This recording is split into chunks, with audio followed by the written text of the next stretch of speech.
Assalamualaikum warahmatullahi wabarakatuh. Saya Muhammad Yusuf Rijal, mahasiswa Politeknik Industri Petrokimia Banten. Saat ini saya bekerja di PT Pukujang. Kali ini saya akan menjelaskan video presentasi bertema korosi demi memenuhi kebutuhan tugas teknologi bahan. Untuk presentasi kali ini, saya akan menjelaskan outline-nya. Apa saja yang akan saya jelaskan di presentasi kali ini? Yang pertama ada definisi korosi. Saya akan menjelaskan apa itu korosi. Kemudian ada penyebab korosi. Penyebab korosi terutama di dunia industri. Kemudian ada jenis-jenis korosi. Jenis-jenis korosi apa saja yang mungkin ada di dunia industri. Kemudian ada dampak korosi.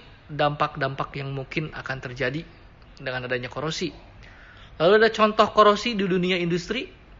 Dan terakhir ada kesimpulan dan penutup. Oke, yang pertama ada definisi korosi.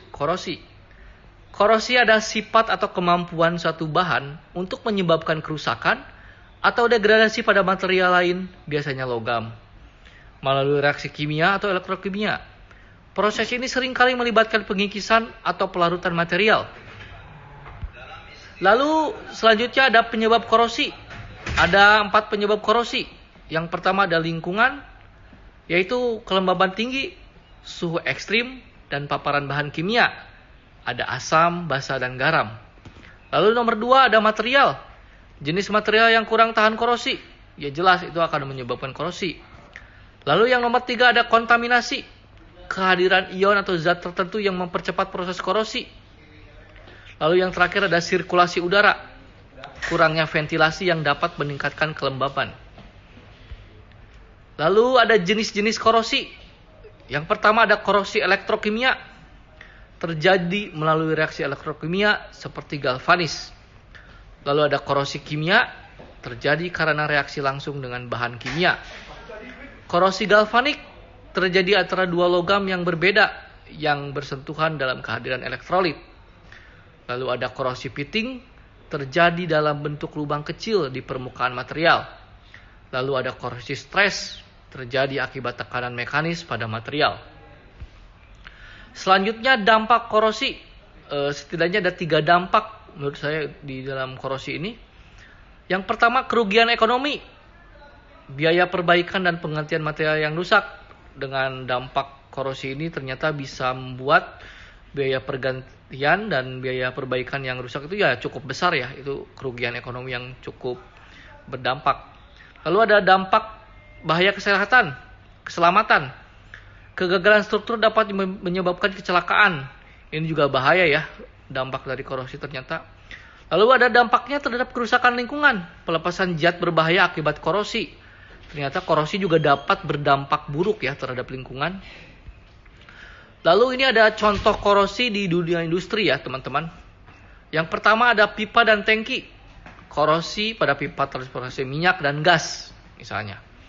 Lalu ada jembatan, kerusakan struktur akibat paparan air dan garam. Lalu pada kendaraan, korosi pada komponen logam karena kelembaban dan garam di jalan. Selanjutnya ada pencegahan korosi. Yang pertama, penggunaan material tahan korosi. Jadi dengan menggunakan material tahan korosi seperti stainless atau paduan khusus. Kemudian pelapisan menggunakan cat, galvanis, atau pelapisan khusus untuk melindungi permukaan. Lalu ada kontrol lingkungan, mengurangi kelembapan dan kontaminasi. Dan terakhir ada pemeriksaan rutin, melakukan inspeksi untuk mendeteksi tanda-tanda korosi sejak dini. Jadi dengan pemeriksaan rutin kita bisa mengidentifikasi ya dan bisa mengetahui bahwa itu sudah korosi.